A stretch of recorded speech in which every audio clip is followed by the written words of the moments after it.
All right, so AIM 5.3 should be in your notebooks, and we're talking about propaganda and how it's used in World War I. And we're also, like I said, we're going to talk about some turning points too. So here we go. Okay, I'll give you a second here. Okay, so for starters here, let's just iron out who's on what side of this war here. So we talked about causes. We talked about the assassination of Ferdinand and how it starts. So now we're going to talk about kind of the nuts and bolts here. So the Allies, aka the Triple Entente, these are kind of the quote unquote good guys. This is Great Britain, France, Russia in this particular case, and the United States later. So not at first, but later. And the other side is what's called the Central Powers, and that is Germany, Austria-Hungary, and the Ottoman Empire. So at first, Italy kind of joins and is part of the Central Powers, and eventually later on they switch sides and kind of align themselves with the Allies. So Great Britain, France, Russia, and the United States. So they kind of flip-flop in the middle of the war. But other than that, these are really the two sides and the countries that belong to those two sides. All right, I'll give you a second here.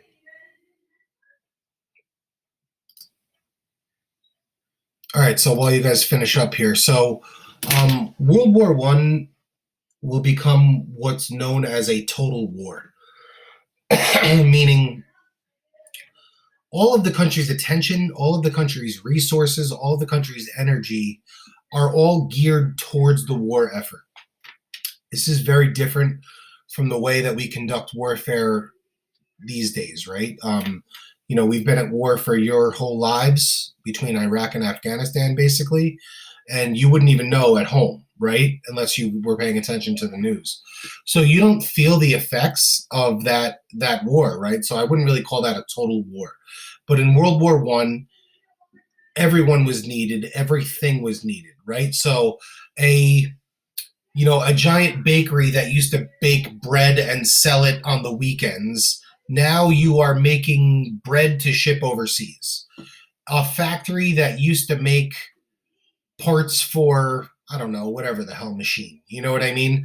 Now you make ball bearings specifically for military application, or you make artillery, or you make bullets, or something like that, okay?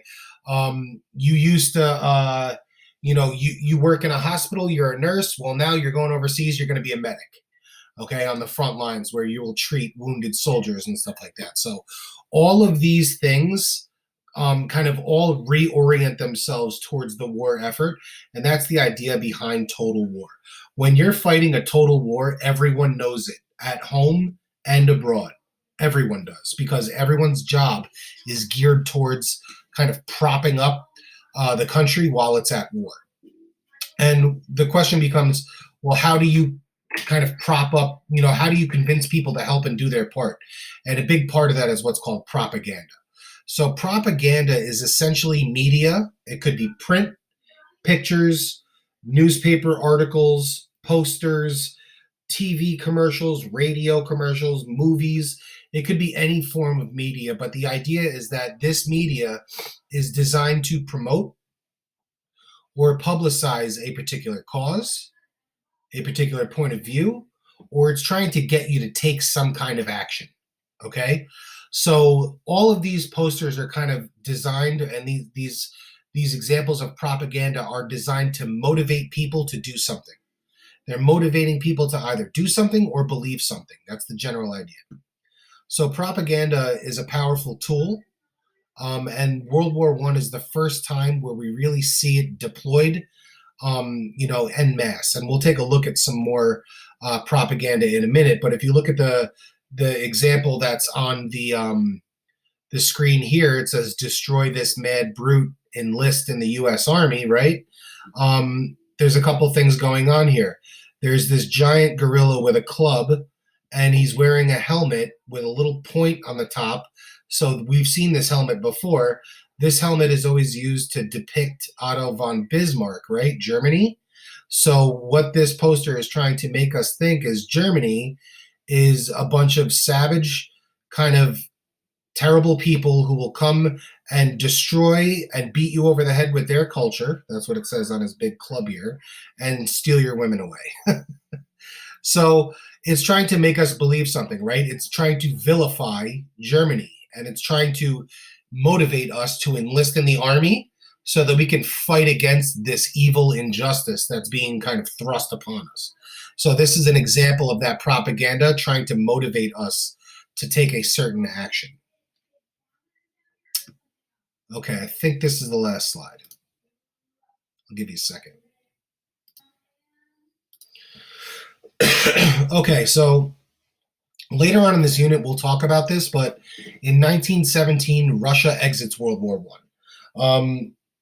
And that's Germany kind of perpetrates this by design.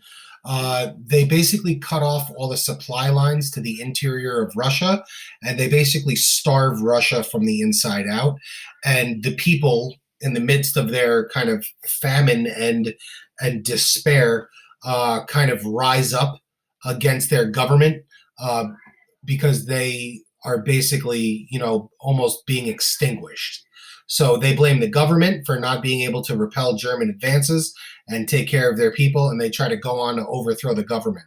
So we'll talk about the Russian Revolution by itself, but for now, let's just say Russia exits and the US kind of jumps in and takes their place.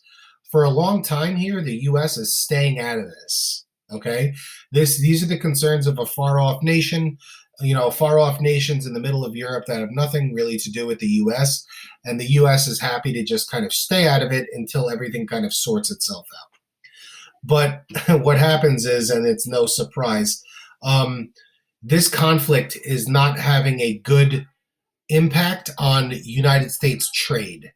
So essentially, Germany launches a strategy called unrestricted submarine warfare, where any ship or boat or anything that is trying to deliver resources of any kind to Germany's enemies, be it England, France, Russia, etc., is subject to being destroyed by the German Navy. No questions asked, no warning.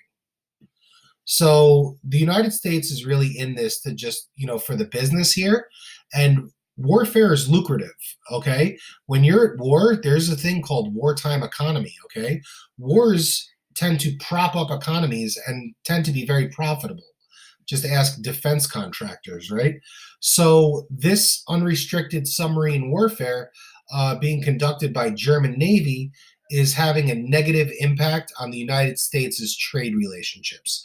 So the United States enters the war trying to defend their own trading rights, and that's really what gets them in there. The story of how the United States enters World War One and the specific events that perpetrate the United States' involvement is something that you will discuss in U.S. history, not global. But suffice it to say for us that in 1917 Russia exits and the U.S. enters, and when the U.S. enters, that's really the main turning point of the war. Then the Allies are going, or AKA the Triple Entente, they're going to kind of start really advancing and making inroads towards the end of the war. When the U.S. enters, it's like in soccer when you get a fresh substitute off the bench late in the game. They have fresh legs and they're a little sharper and have more energy than everybody else, and that's kind of the case in this instance here. The United States enters as kind of a late game substitute, and they have fresh legs and they have more energy than everybody else. And they kind of really tip the scales in favor of the Allies and help the Allies really overcome a lot of their difficulties, and they really propel the Triple Entente and the Allies towards victory overall. So that's it for the notes. I'm going to go over with you what your classwork is going to be, and I just kind of want to give you some instructions on it first before I just turn you loose on it. So I'm going to share my screen here, and this is the worksheet that you guys are going to use. And what we're going to do is you're going to take a look at 4 different propaganda posters, okay? And for each poster, you really have 2 things to do. You have one box here that says low inference notes, and then you have another box over here that says analysis. So you're really doing 2 things. Step 1 is the low inference notes. So when you check out the poster, In this box for low inference notes, what I want you to do is I want you to just describe what you see in the image. Do not try to analyze it or extract deeper meaning or try to figure out the symbolism. Just say, I see a man holding a stick, or whatever you see. Just describe it very, very basically and very, very literally what you see. Don't try to extract greater meaning. After you finish the low inference notes side, you move on to the analysis side. So, okay, now that you've described exactly what you see in this image, what is the poster trying to make you think or do? And what is the greater message here, right? So we said that the purpose of propaganda is that it's trying to motivate us to do a certain thing or think a certain way.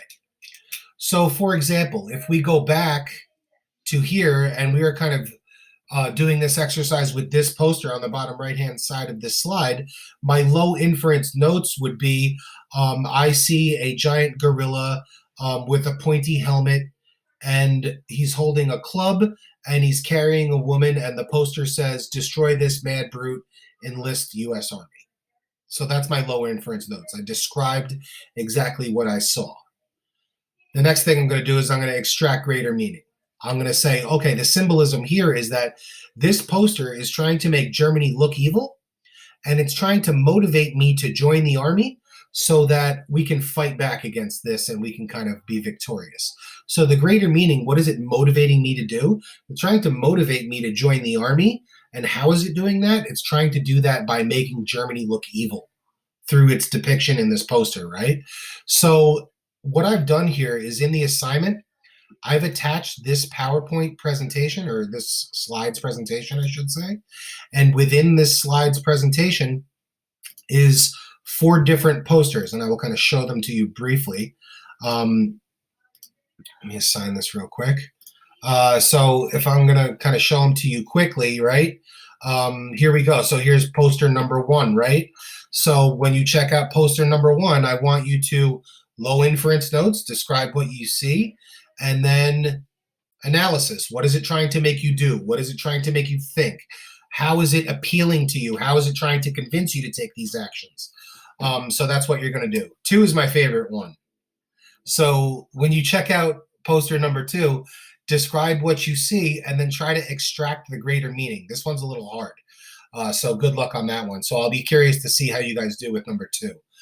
Number 3, here you go. Describe what you see, and then what is the deeper message, right? So you're going to do that for all 4 of these posters. And when you're done, just make sure you answer the follow-up